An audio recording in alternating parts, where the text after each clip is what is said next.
It's May 20th, 2026. Welcome to yes2hellwith.com. Let's address something uncomfortable but extraordinarily important, and that is the relationship between the electorate and the quality of leadership it produces.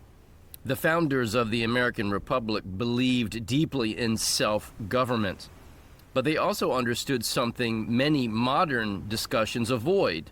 Self-government requires civic discipline.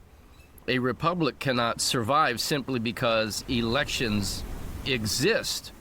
It survives only when citizens possess enough knowledge, virtue, and vigilance to select leaders wisely and restrain the power of government. This is why the founders placed such emphasis upon education, public morality, and constitutional understanding. They feared demagoguery.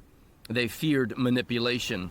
They feared emotional politics disconnected from reason. Now compare that to modern elections today.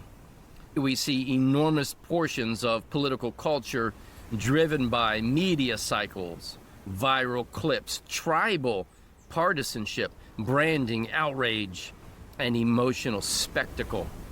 Candidates are frequently evaluated based upon how they sound, how quickly they respond, how aggressive they appear, or how effectively they dominate headlines or their opponents.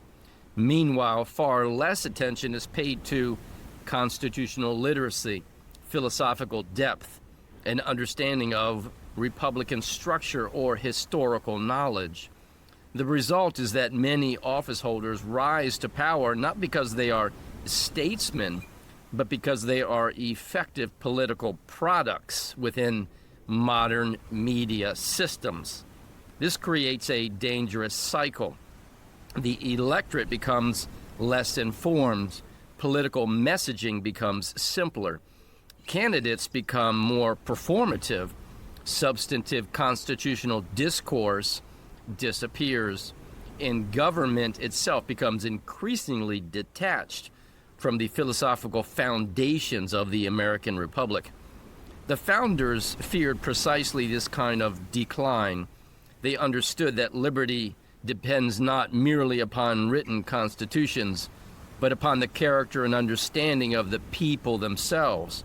And once citizens become politically passive, emotionally reactive, or constitutionally uninformed, the standards for leadership inevitably decline as well.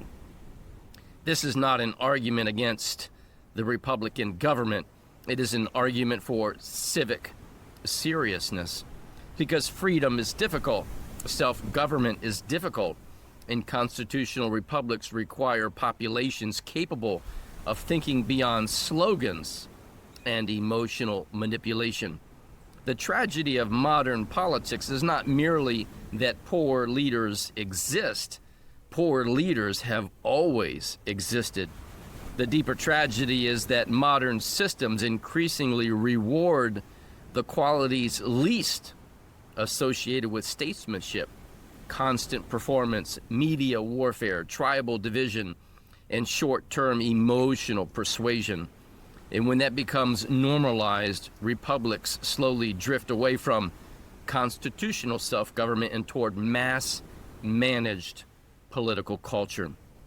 The founders warned repeatedly that free societies require educated and vigilant citizens, not passive spectators, not manipulated consumers of political theater. Citizens in a free country, citizens of a republic. And as always, may truth reign supreme.